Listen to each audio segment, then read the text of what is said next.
Bab 1281. Meskipun perang antara Sang Ruil dan Kekaisaran telah berakhir untuk saat ini, semua orang tahu itu belum benar-benar berakhir. Sang Ruil akan segera kembali lagi. Pada saat itu akan menjadi pertempuran yang sebenarnya. Tidak diketahui apakah Sang Ruil akan mengambil kembali semua milik mereka atau apakah Kekaisaran akan mempertahankan posisinya dan menghancurkan Sang Ruil. Tidak ada yang tahu apa yang akan terjadi karena kedua belah pihak sama kuatnya. Sang Ruil memiliki 5 alam abadi sebagian, sedangkan Kekaisaran memiliki 3. Yang terpenting, David adalah pembangkit tenaga listrik yang bisa melawan 5 orang sendirian. Namun, kebanyakan dari mereka masih berharap Kekaisaran bisa menang. Lagi pula, Kekaisaran Bima Sakti berkembang cukup baik di bawah kekuasaan Kekaisaran. Paling tidak ada pemerintahan lalim di Kekaisaran. Warga sipil dapat hidup damai dan bekerja dengan bahagia, sementara sebagian besar pasukan utama tidak berani memulai pertempuran dan menghindari korban massal karena mereka terintimidasi oleh betapa kuatnya Kekaisaran. Itu sudah cukup. Jika Sang Ruil menang, Bima Sakti akan mengalami banyak perubahan. Ketika itu terjadi, situasinya pasti akan bergejolak. Siapa yang ingin hidup dalam kekacauan ketika mereka bisa hidup dalam damai? Ini kecuali mereka berambisi atau telah berpindah pihak untuk mendukung Sang Ruil. Mereka ingin mendapat lebih banyak keuntungan dari kekacauan itu, dan itulah sebabnya mereka berharap Sang Ruil bisa. Setelah pertempuran, David, pemuda yang datang entah dari mana, menggantikan Kaisar Nimbus sebagai orang terkuat di Bima Sakti. Dia sekarang dikagumi dan dihormati oleh banyak orang. Bahkan Kaisar terluka parah oleh 5 alam abadi sebagian dari Sang Ruil. Di sisi lain, David melukai para 3 orang dalam pertarungan 1 lawan 5 yang sangat merugikan dirinya. Dia mengintimidasi Sang Ruil dengan satu gerakan dan membuat mereka takut mundur untuk sementara waktu. Tidak ada yang pernah melakukan hal seperti itu sebelumnya. Di antara pembangkit tenaga listrik dengan level yang sama, siapapun yang bisa melawan 2 orang sendirian akan dianggap nomor 1. Di sisi lain, David melawan 5 sendirian, jadi dia pada dasarnya yang terkuat di sebagian alam abadi. Setelah pertempuran, semua orang mencari tahu siapa David sebenarnya. Mereka ingin melihat dari kekuatan mana dia berasal. Namun, David bukan dari wilayah kerajaan, dan dia tidak pernah nongkrong di Bima Sakti, jadi tidak ada yang menemukan apapun. Sebaliknya, Mia yang mengikutinya dikenali. Semua orang menyadari. Pantas saja Mia bersikeras mengumumkan kepergiannya dari 4 pri untuk tetap bersama David sambil mempertaruhkan begitu banyak pukulan besar. Siapapun tidak akan ragu untuk membuat pilihan yang sama dengan Mia jika mereka berada dalam situasi yang sama. David adalah orang terkuat di Bima Sakti dan dia lebih kuat dari Kaisar Nimbus. Siapa yang tidak ingin mengambil kesempatan untuk tetap di sisinya? Bahkan orang idiot pun tahu bagaimana menjawab pertanyaan ini. Mia tidak hanya akan memiliki masa depan yang menjanjikan jika dia tinggal bersama David, tetapi setelah kekuatan David terungkap, posisi keluarganya juga akan meroket. Hanya satu langkah ini membuat keluarganya melampaui semua kekuatan di Bima Sakti kecuali Kekaisaran. Bahkan jika keluarga Concord lemah dan dapat dihancurkan oleh kekuatan kecil apapun, sekarang, bahkan Kekaisaran Bima Sakti, raksasa di Bima Sakti, tidak akan berani mengatakan bahwa mereka ingin memusnahkan keluarga Concord, apalagi yang kecil. Memaksa. David mendukung keluarga Concord, dan tak seorang pun di Bima Sakti berani menyinggung perasaan mereka. Selain itu, keluarga Concord juga dapat memanfaatkan kekuatan mereka tanpa batasan apapun. Selama David masih hidup, keluarga Concord pada akhirnya akan bangkit. Ketika semua pasukan di Blue Star mengetahui bahwa orang yang diikuti Mia adalah orang terkuat di Bima Sakti, mereka terkejut tak bisa berkata-kata. Ketika mereka sadar kembali, mereka semua membawa hadiah mahal ke kediaman Concord. Mereka memutuskan untuk membangun hubungan dekat dengan keluarga Concord, apapun yang terjadi. Bab 1282. Pada saat ini, pemilik di belakang kamar dagang Liga Timur, yang dijalankan oleh keluarga Concord, juga terungkap sebagai David, orang terkuat di Bima Sakti. Kamar dagang Liga Timur hanyalah kamar dagang yang baru didirikan. David juga muncul baru-baru ini dan dia juga memiliki huruf L di namanya, sama seperti Islik. Bagaimana mungkin ada sesuatu yang begitu kebetulan? Setelah itu, kepala keluarga Concord, Truman, keluar untuk membuktikan hal tersebut. David telah mengizinkannya membuat pernyataan publik yang mengatakan bahwa David adalah pemilik kamar dagang Liga Timur. Sejak saat itu, semua pasukan berjuang untuk berbisnis dengan kamar dagang Liga Timur. Tujuan utama mereka bukanlah untuk menghasilkan uang. Sebaliknya, itu untuk membangun hubungan dekat dengan kamar dagang Liga Timur dan menarik perhatian David. Ini adalah perubahan yang dibawa oleh kekuatan. Alasan David melakukan ini adalah karena dia ingin menggunakan kesempatan ini untuk mengembangkan dan memperluas kamar dagang Liga Timur dengan cepat. Kekuatannya sudah terungkap, jadi dia harus menggunakan kamar dagang Liga Timur untuk mengumpulkan 100.000 poin mewah untuk menerobos ke alam abadi. Jika tidak, siapa yang tahu kapan Sang Royal Sinners akan kembali untuk membalas dendam. Selama dia berada di Eternal Realm, David dapat dengan mudah mengalahkan seseorang di level Mo bahkan jika mereka berjumlah 8 atau 10 orang. Bahkan jika hanya ada setengah langkah antara sebagian alam abadi dan alam abadi, ada perbedaan yang melekat. Kekuatan tempur mereka sangat berbeda. Itu seperti surga dan bumi. Setelah beberapa hasutan, Kamar Dagang Liga Timur mulai bekerja dengan kekuatan yang datang untuk membangun hubungan. Namun, David menyatakan mereka tidak boleh memanfaatkan kekuatan tersebut. Dengan melakukan ini, pasukan lain mulai lebih mendukung David. Dia sudah menjadi orang terkuat di Bima Sakti dan dia masih turun ke bumi. Berapa banyak orang yang bisa melakukan itu? Meskipun demikian, bagaimana mereka tahu bahwa tujuan sebenarnya dari David bukanlah untuk menghasilkan uang tetapi dengan cepat membelanjakan uang untuk mendapatkan poin yang mewah. Itulah yang paling dia inginkan saat ini. 5 hari kemudian, di dalam halaman mewah di istana kerajaan. Saat ini, David tinggal di kamarnya sendiri. Dia baru saja selesai bertukar pengetahuan tentang kedokteran dengan Wilfred. Meskipun mereka mengatakan mereka bertukar pengetahuan, itu lebih seperti Wilfred yang bertanya dan David yang menjawab. Wilfred akan mampir hampir setiap hari dalam beberapa hari terakhir. Setelah dia mendapatkan jawaban yang dia inginkan, dia akan segera pergi ke ruang rahasianya untuk menguji jawaban David. David meminta Mia untuk menunggu di luar halaman dan mencegah siapapun masuk. Dia duduk di tempat tidur untuk menarik napas dalam-dalam, berusaha keras untuk menenangkan diri. Hari ini, David akan menyelesaikan langkah terpenting, menerobos ke alam abadi. Beberapa hari yang lalu, Truman mengungkapkan bahwa David adalah pemilik Kamar Dagang Liga Timur atas izin David. Pasukan yang tak terhitung jumlahnya dengan Kamar Dagang menyerbu untuk mencoba bekerja dengan Kamar Dagang Liga Timur. Truman tidak menolak siapapun. Dia menerima semua orang, dan setelah beberapa hari, Kamar Dagang Liga Timur terus berkembang. Poin mewah David telah melampaui 100.000 dan mencapai 100.052. David dapat meningkatkan dirinya sendiri ketika poin mewahnya mencapai 100.000, menembus sebagian alam abadi untuk berada di alam abadi. Segera, dia akan menjadi satu-satunya di alam abadi di Bima Sakti. Ketika itu terjadi, sebagian alam abadi seperti Mo hanya akan menjadi badut bagi David. Dia bisa dengan mudah menghancurkan Mo jika dia mau. Eternal Realm adalah mimpi pamungkas bagi pembangkit tenaga listrik yang tak terhitung jumlahnya. Begitu mereka berada di dunia ini, mereka akan abadi. Tubuh mereka akan naik ke level lain dan memasok vitalitas yang kuat ke setiap organ di tubuh mereka. Selama tubuh mereka tidak berubah menjadi debu, mereka dapat meregenerasi kepala atau jantung mereka setelah dipotong atau dihilangkan. Begitulah kuatnya alam abadi. Bab 1283. Di tata surya di tepi Bima Sakti. Lebih dari 10 kapal bertanduk hitam tiba. Di dalam yang di depan, Harlan memandangi planet biru itu dengan penuh semangat. Itu benar, ini memang planet kehidupan asli. Meskipun planet bernama Bumi ini kecil, kapal bertanduk hitam itu telah mendeteksi banyak vitalitas di dalamnya. Hahaha, sudah waktunya keberuntunganku berubah. Setelah saya kembali ke wilayah kerajaan, saya akan mengejutkan semua orang dan menjadi yang terpilih di wilayah kerajaan, menamparkan semua wajah orang-orang yang memandang rendah saya. Saat ini, Harlan sedang bersemangat. Dia membayangkan mendapatkan umpan balik Earthling setelah menanamkan tanda budaknya. Kemudian, dia akan makmur dan menjadi anjing teratas. Floyd berdiri di samping Harlan. Dia juga melihat bumi tidak jauh. Dia mendesah lega. Sejujurnya, dia ketakutan sepanjang jalan. Lagi pula, dia menemukan ini di ruang rahasia keluarga dan tidak menemukannya sendiri. Jadi, ada kemungkinan itu palsu. Bahkan jika Harlan memandang Floyd sebagai saudaranya dalam perjalanan ke sini, Harlan tidak akan ragu untuk membuat Floyd berharap dia mati jika dia menemukan bahwa bumi tidak ada. Sekarang, bumi ada di depan mereka dan Floyd bisa membuktikan bahwa dia tidak berbohong. Dia aman sekarang. Harlan, bagaimana menurutmu? Aku tidak berbohong padamu, kan? Planet biru itu seharusnya adalah planet asli yang ditemukan Pavan. Sayang sekali dia tidak melakukan persiapan yang cukup dan tidak menanam tanda budaknya, kata Floyd. Hahaha, Floyd, aku tidak pernah meragukanmu. Jika tidak, mengapa saya membuang begitu banyak waktu dan tenaga untuk datang ke sini? Jangan khawatir. Saya akan memenuhi permintaan Anda satu persatu, Harlan tertawa dan berkata. Terima kasih, Harlan. Kamu terlalu baik, Floyd. Seharusnya aku yang berterima kasih padamu. Jika saya tidak bertemu dengan Anda, saya akan menjalani sisa hidup saya tanpa kegembiraan, tetapi sekarang, saya memiliki ambisi yang lebih besar.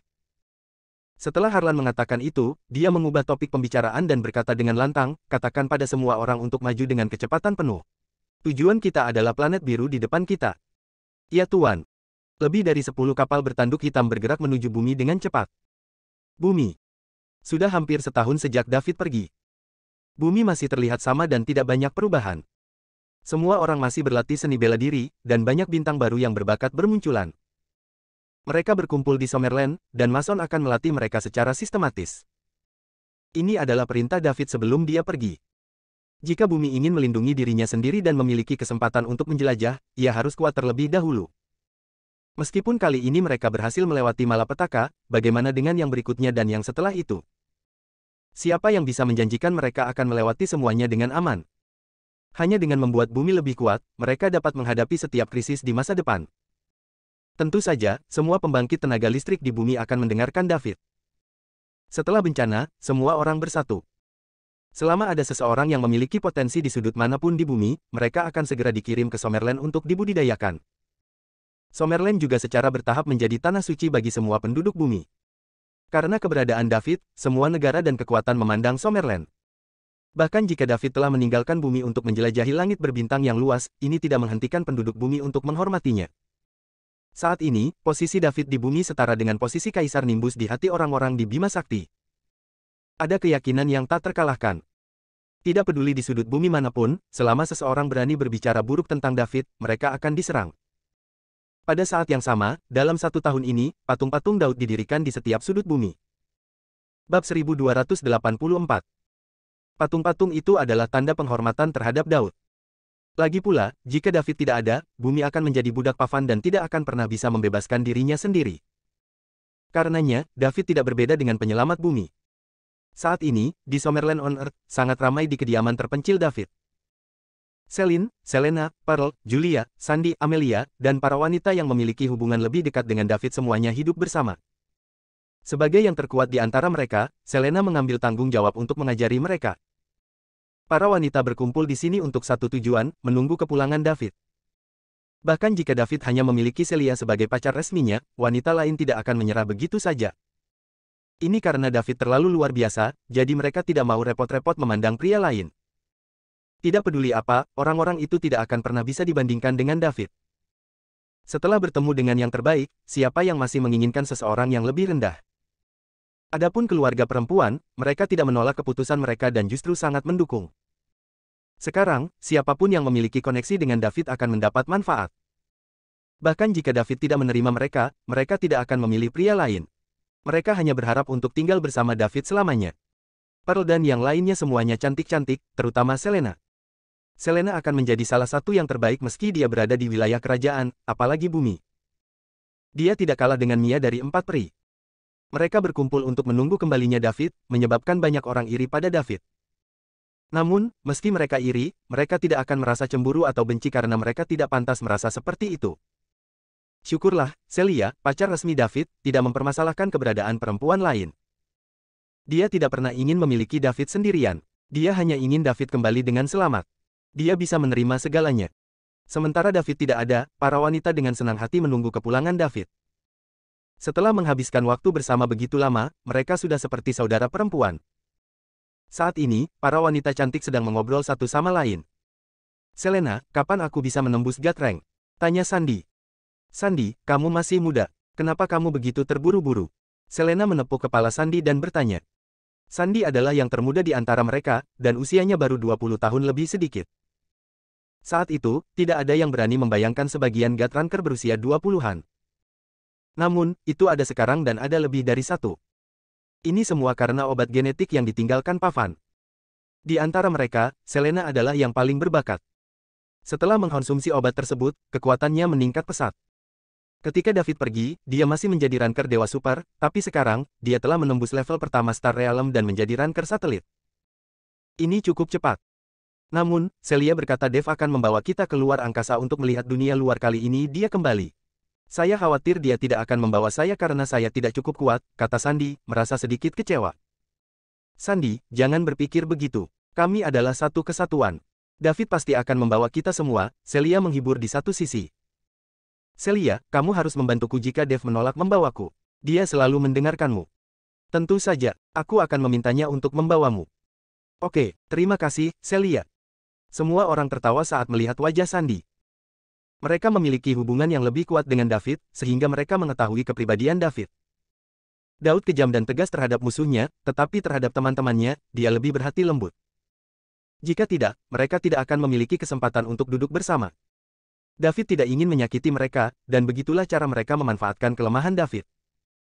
Menilai dari temperamen David, dia tidak akan pernah meninggalkan salah satu dari mereka jika dia sebelumnya berjanji untuk membawa semua orang pergi dari bumi untuk melihat dunia luar. Bab 1285. Satelit buatan bumi mendeteksi lusinan kapal bertanduk hitam saat mereka mendekati bumi. Puan, ada beberapa hal yang mengawasi kita. Serang mereka segera. Hancurkan mereka semua. Harlan berkata tanpa berpikir. Mereka harus menggunakan kekuatan terkuat untuk menekan manusia di planet pribumi yang hidup ini sehingga manusia akan tahu bahwa mereka tidak memiliki kesempatan untuk melawan. Begitu mereka melakukannya, mereka akan mati. Dengan begitu, mereka akan menerima tanda budak dengan patuh. Metode Harlan tidak sama dengan metode Pavan. Pavan mencoba untuk mendapatkan sisi baik penduduk bumi dan kemudian menanam tanda budaknya tanpa sepengetahuan mereka. Sebaliknya, Harlan akan menggunakan kekuatan untuk menaklukkan penduduk bumi. Dia akan menghancurkan kepercayaan penduduk bumi dan kemudian menanamkan tanda budaknya dengan paksa. Ya Tuan. Saat satelit buatan bumi mengirim gambar kembali ke bumi, mereka dibom berkeping-keping oleh kapal bertanduk hitam. Setelah kapal bertanduk hitam menghancurkan puluhan satelit buatan, mereka memasuki lapisan ozon dan menuju ke permukaan bumi. Summerland, bumi. Setelah pusat pemantauan satelit menerima gambar dari luar angkasa, mereka menyadari bahwa satelit buatan telah dihancurkan. Staf dari pusat segera merasakan ada yang tidak beres, jadi mereka segera melaporkan ini ke Parlemen Summerland. Segera, gambar dan berita tentang penghancuran satelit sampai ke Mason. Ketika Mason melihat foto-foto itu, dia mengira itu pasti pesawat luar angkasa alien. Hanya ada dua kemungkinan alien datang ke bumi. Salah satunya karena David telah kembali. Namun, jika itu adalah David, dia tidak akan menghancurkan satelitnya. Karena itu, kemungkinan itu bisa dikesampingkan. Dalam hal ini, itu akan menjadi kemungkinan lain, alien menyerang bumi lagi. Plus, mereka menyerang dan menghancurkan satelit saat mereka sampai di sini, jadi mereka pasti tidak datang dengan damai. Mason menyadari betapa seriusnya hal ini, jadi dia segera menelepon Julia. Saat ini, Julia sedang mengobrol dengan teman-temannya. Cincin-cincin. Telepon berdering. Ketika Julia melihat itu dari kakek buyutnya Mason, dia menyuruh semua orang diam dan menjawab telepon. Halo, kakek buyut, ada apa? Tanya Julia. Julia, jangan bicara. Dengarkan aku, baru saja pusat pemantauan satelit Summerland mengirimkan beberapa gambar dan berita. Puluhan pesawat luar angkasa asing telah memasuki bumi dan bahkan menghancurkan satelit buatan bumi. Saya akan mengirimkan gambarnya sekarang. Hubungi David. Anda harus mendapatkan dia. Alien tidak datang dengan damai seperti sebelumnya. Setelah Mason mengatakan itu, dia menutup telepon dengan cepat. Kemudian, dia mengirimkan foto-foto kapal bertanduk hitam yang diambil satelit buatan itu kepada Julia. Setelah Mason menutup telepon, Julia tidak bisa kembali sadar. Karena dia tidak berbicara, yang lain tidak berani mengganggunya. Ketika Julia perlahan meletakkan telepon, Celia bertanya, Julia, ada apa? Apa terjadi sesuatu? Suaranya menarik Julia kembali ke dunia nyata. Celia, telepon David sekarang juga. Buru-buru. Pesawat ruang angkasa asing telah memasuki bumi. Mereka menyerang saat mereka tiba dan menghancurkan satelit buatan kami. Alien itu seperti dulu dan tidak datang dengan damai, kata Julia buru-buru. Apa? Apa yang dikatakan Julia membuat Selena dan yang lainnya terkejut. Alien akan datang ke bumi lagi. Bagaimana ini mungkin? Terakhir kali, David ada di sini, dan begitulah cara bumi menghindari bencana dan lolos dari malapetaka. Namun, David telah meninggalkan bumi, jadi bagaimana mereka melawan alien? Julia, tenanglah. Apa yang Tuan Tua Stefani katakan? Selena bertanya. Kakek buyutku mengatakan dia mendapat kabar dari pusat pemantauan satelit Summerland bahwa alien akan datang ke bumi. Satelit menemukan alien sehingga mereka menghancurkan satelit secara langsung. Mereka sedang dalam perjalanan untuk mendarat sekarang dan kakek buyut saya meminta kami untuk menelepon David sekarang juga.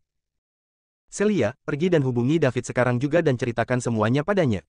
Mari kita lihat apa yang dia katakan. Selena menoleh ke Celia dan berkata. Baiklah, aku akan melakukannya, jawab Celia dengan gugup. Kemudian, dia mulai menghubungi David. Bab 1286. Saat ini, David adalah tulang punggung semua penduduk bumi. Alien menyerang bumi lagi, jadi tentu saja, mereka harus memberitahunya. Ini juga yang diinstruksikan David sebelum dia pergi. Mereka harus segera memberitahunya jika sesuatu terjadi pada bumi. Setelah memberitahu Julia, Mason mulai melakukan persiapan lain. David bisa menyelamatkan bumi, tapi dia tidak ada. Bahkan jika dia menyadari apa yang sedang terjadi, tidak diketahui kapan dia akan kembali melewati langit berbintang yang luas dan tak terbatas. Sebelum David kembali, bumi harus menyelamatkan dirinya sendiri. Mason meminta pusat pemantauan satelit untuk menentukan di mana alien akan mendarat. Kemudian, dia memberitahu semua pembangkit tenaga listrik di bumi untuk segera menuju Summerland. Segera, pembangkit tenaga listrik mulai mengambil tindakan. Mereka mengalami invasi alien sebelumnya, jadi mereka tahu alien tidak akan masuk. Ditambah lagi, David tidak ada di sini kali ini, jadi mereka harus bekerja sama untuk melawan alien jahat itu. Planet Royal di wilayah kerajaan. Mia berjaga-jaga di luar halaman sesuai instruksi David dan tidak mengizinkan siapapun pergi di dalam. Meskipun dia tidak tahu apa yang sedang dilakukan David di kamarnya, dia tidak akan ragu untuk melakukan apa yang dia katakan karena dia telah menginstruksikannya. Segera, Putri Astrid tiba. "Mia, apa yang kamu lakukan di sini? Di mana Daud?" tanya Astrid. "Yang mulia, dia ada di kamarnya," jawab Mia. "Aku akan pergi mencarinya." "Yang mulia, David meminta saya untuk berjaga-jaga di sini dan tidak membiarkan siapapun masuk. Saya pikir dia memiliki sesuatu yang penting untuk diurus." "Oh, aku akan tinggal di sini bersamamu kalau begitu." "Tidak apa-apa, saya tidak ada hubungannya jika saya kembali. Aku akan menunggunya bersamamu." Di dalam ruangan, David baru saja menghabiskan 100.000 poin mewah untuk meningkatkan tubuhnya dari Infinity level 10 ke Ruler level 1. Dari sini, kekuatan tempurnya berhasil menembus sebagian alam abadi dan mencapai alam abadi. Ada 3 level di Eternal Realm, Ruler Rank, Immortal Rank, dan Sovereign Rank. Saat ini, David berada di peringkat penguasa pemula. David memiliki sistem yang super mewah, jadi dia tidak sama dengan yang lain. Baginya, tidak ada kemacetan. Selama dia mendapat cukup banyak poin untuk ditingkatkan, dia bisa meningkatkan kekuatannya tanpa batas. Tubuh David mencapai Ruler level 1 dan dia merasakan perubahan besar pada tubuhnya. Berbeda dengan peningkatan sebelumnya, ini benar-benar sublimasi. Dia merasa seolah-olah dia bisa menggerakkan langit dan bumi dengan setiap nafasnya. Tubuhnya juga memiliki energi dan vitalitas yang tidak terbatas. Pada saat yang sama, itu menghasilkan energi tanpa henti. Kepalanya juga dipenuhi dengan pengetahuan yang mendalam. Saat David merasakan perubahan kecil di setiap inci tubuhnya. Cincin-cincin. Alat komunikasinya berdering, mengganggunya. David sangat marah. Bagaimana mungkin seseorang menyela dia pada saat kritis ini? Ia tidak ingin melihatnya, namun pada akhirnya David tetap membuka alat komunikasinya dan melihat pesan yang panjang. Itu dari Celia di bumi. Dia juga melampirkan foto lebih dari 10 kapal bertanduk hitam. Bumi dalam bahaya. Bab 1287. David tercengang saat melihat pesan yang dikirimkan Celia kepadanya. Alien sedang menuju ke bumi dengan kapal yang terasa hitam. Bumi dalam bahaya. Pada saat itu, tubuh David dipenuhi dengan energi kekerasan setelah semuanya sadar padanya. Bagi David, bumi adalah kelemahannya. Siapapun yang menyentuhnya akan mati, tidak peduli siapa mereka. Sekarang, alien akan menyerang lagi. Plus, tidak mungkin mereka menemukan ini secara tidak sengaja, jadi apakah itu berarti dia lupa membunuh semua anggota keluarga Tufin? Saat ini, David tidak punya waktu untuk berpikir banyak lagi. Dia hanya punya satu pikiran di kepalanya. Dia harus kembali ke bumi saat ini juga untuk melindungi keluarga dan teman-temannya. Tidak masalah mengapa alien pergi ke bumi, David tidak akan membiarkan nasib bumi jatuh ke tangan orang lain. Namun, wilayah kerajaan terlalu jauh dari bumi. Butuh setidaknya 1 bulan untuk mencapai bumi jika dia menggunakan kapal tercepat, kapal perang galaksi. Apa yang harus saya lakukan? David panik. Dia khawatir ketika dia akhirnya kembali ke bumi lebih dari sebulan kemudian, bumi akan hancur berkeping-keping dan tidak akan menjadi seperti yang dia ingat. Jika itu terjadi, bagaimana jika dia mencapai alam abadi? Jadi bagaimana jika dia bisa menghapus pelakunya? Dia tidak bisa memutar balik waktu. Jika dia tidak bisa melindungi keluarga, teman, dan rumahnya, lalu bagaimana jika dia berada di alam abadi? David tidak ambisius, dan dia tidak ingin menjadi orang terkuat di Bima Sakti. Dia juga tidak ingin menjadi yang terkuat di alam semesta. Alasan dia bekerja sangat keras adalah untuk melindungi apa yang dia butuhkan. Tidak, saya tidak bisa membiarkan ini terjadi. Pada saat ini, dia sangat marah. Karena dia baru saja mengalami terobosan dan dia tidak punya waktu untuk merasakan dan menyadarinya, energi alam abadi keluar dari tubuh David karena amarahnya. Cahaya keemasan muncul di luar tubuhnya dan cahaya melesat ke udara. Teriakan ringan di luar halaman tempat David menginap dan melesat langsung ke kehampaan di atas planet Royal. Kemudian, itu menciptakan cahaya menyilaukan yang menyinari wilayah kerajaan. Saat energi alam abadi menyebar ke seluruh wilayah kerajaan, semua orang merasa seolah-olah mereka tidak dapat menahan kekuatan surgawi ini. Mereka seperti semut di bawah energi yang menakutkan ini dan akan dihancurkan sampai mati setiap saat. Semua orang menggigil di bawah energi alam abadi David, hati mereka dipenuhi dengan keterkejutan dan ketakutan. Orang-orang di planet Royal tidak berbeda. Mereka paling dekat dengan David, jadi mereka akan merasakannya lebih kuat. Saat mereka melihat cahaya keemasan yang melesat ke langit, orang-orang di planet Royal merasakan planet tempat mereka berada secara bertahap tenggelam. Ini adalah planet Royal, planet hidup terbesar di Bima Sakti dalam hal massa dan ukuran. Meski begitu, ia tidak dapat menahan energi yang tiba-tiba muncul ini. Nimbus dan Wilfred berada di ruang rahasia, dan mereka juga langsung merasakan energi yang besar dan agung. Apa ini? Keduanya saling memandang dan mata mereka dipenuhi dengan keterkejutan. Ayo, mari kita lihat. Setelah itu, keduanya menghilang dari ruang rahasia. Saat ini, mereka panik. Mereka mengira klan ular berkepala 9 mengirim seseorang di alam abadi untuk datang ke sini. Jika tidak, energi yang dipancarkan tidak akan terlalu menakutkan. Jika ini masalahnya, Bima Sakti akan hancur. Bahkan jika semua orang di Bima Sakti bekerja sama, mereka tidak akan memiliki kesempatan untuk melawan musuh yang begitu kuat. Namun, akankah klan ular berkepala 9 berani mengabaikan konvensi semesta dan melawan penegak semesta? Jika mereka berani melakukannya, mengapa mereka bekerja dengan pendosa Sangruil? Mereka akan lama mengambil alih Bima Sakti dan menjadikannya milik mereka. Jika tidak ada kasusnya, ada juga kemungkinan lain. Bab 1288. Energi itu berasal dari penegak semesta. Namun, kemungkinan ini terjadi terlalu kecil. Bahkan jika penegak alam semesta melewati Bima Sakti, mereka tidak akan mempedulikannya. Bima Sakti adalah peradaban tingkat rendah, dan terlalu biasa-biasa saja dibandingkan dengan bagian alam semesta lainnya. Kecuali jika ada perang yang dapat menghancurkan seluruh Bima Sakti, penegak alam semesta tidak akan memperhatikan mereka. Dalam semua skenario lainnya, akan sulit bagi peradaban level 3 untuk menarik perhatian penegak semesta. Nimbus dan Wilfred dengan cepat keluar dari ruang rahasia dengan keraguan di hati mereka. Mereka segera melihat cahaya keemasan yang menyilaukan membentang dari istana kerajaan ke kehampaan jauh di atas planet kerajaan. Kedua pria itu juga merasakan planet tempat mereka tenggelam secara bertahap di bawah energi agung. Apa yang sedang terjadi? Pada saat yang sama, mereka mengingat sebuah kalimat yang tercatat dalam sejarah keluarga Barlowe. Hari planet Royal tenggelam adalah hari lahirnya alam abadi. Ini berarti ketika planet Royal tenggelam, itu berarti pembangkit tenaga listrik di Eternal Realm lahir di planet Royal. Alam abadi tidak datang ke planet Royal. Sebaliknya, seseorang di planet Royal telah menembus ke alam abadi. Siapa?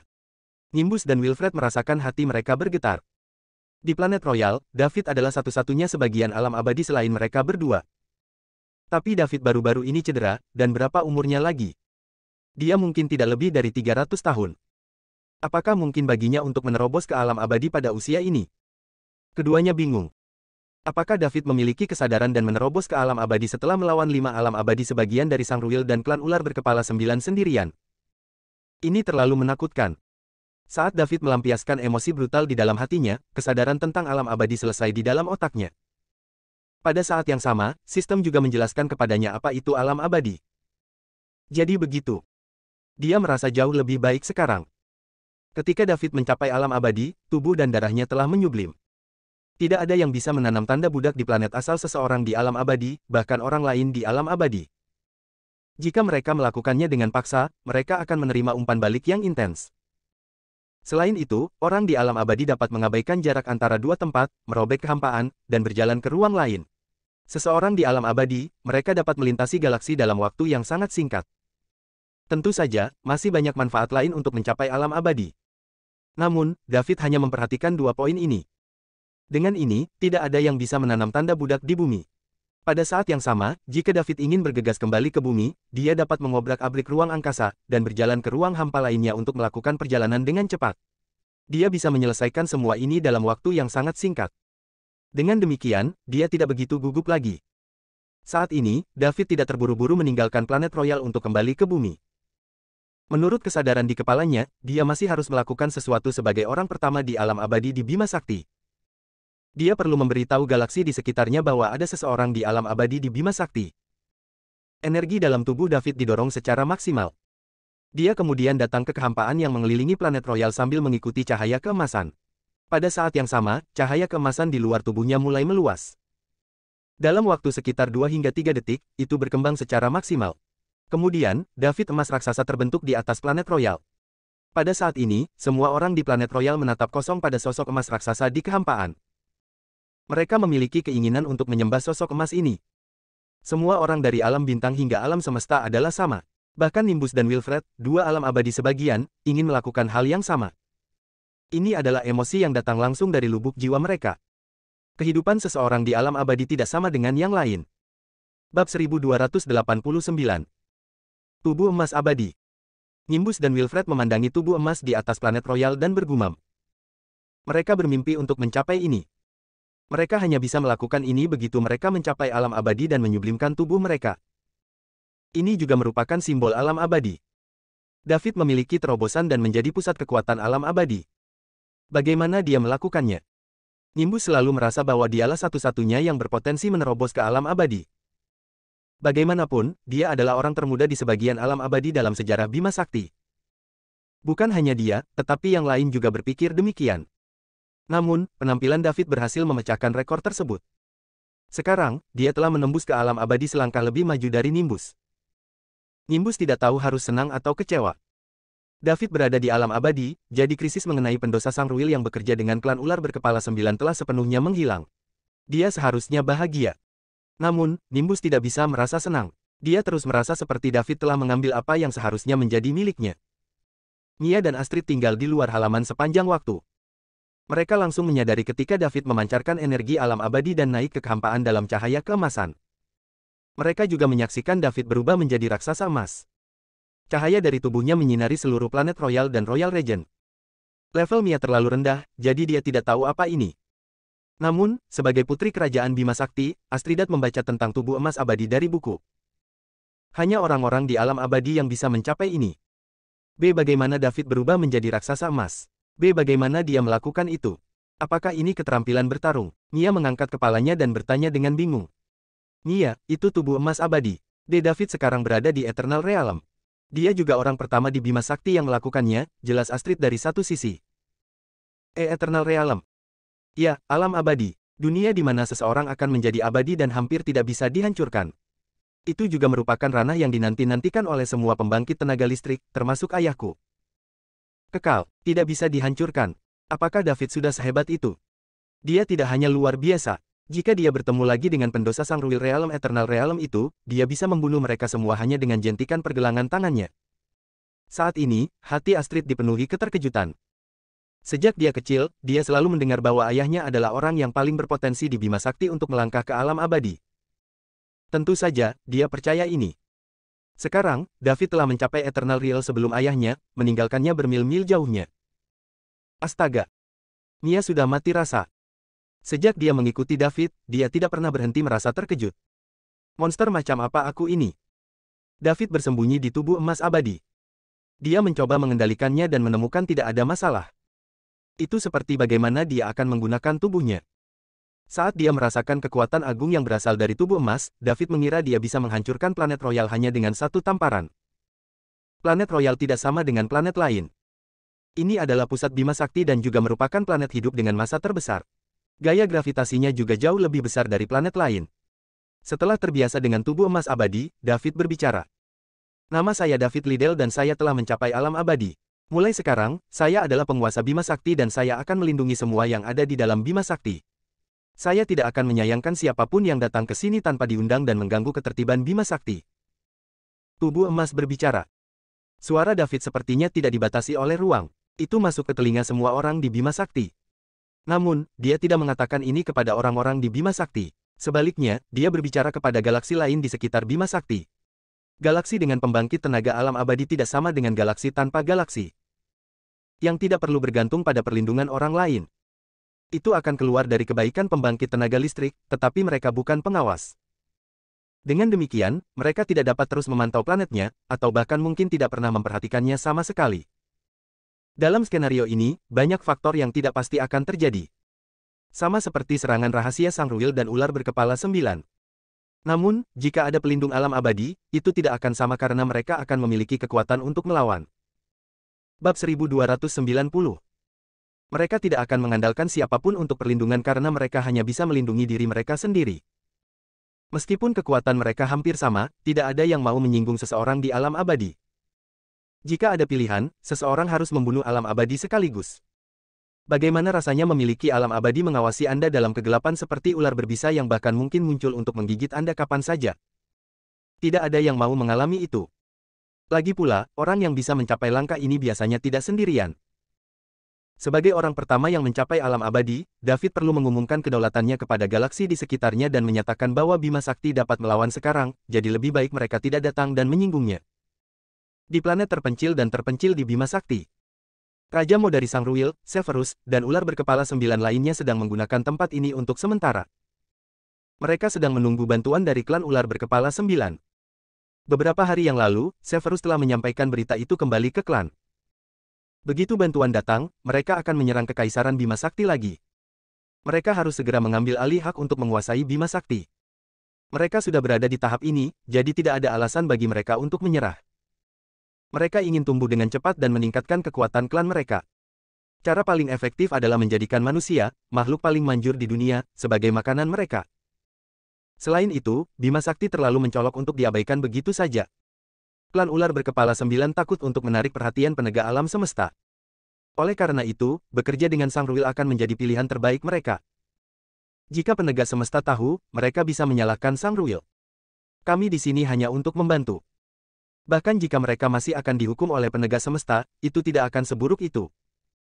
Mereka akan mampu menanggung hukuman.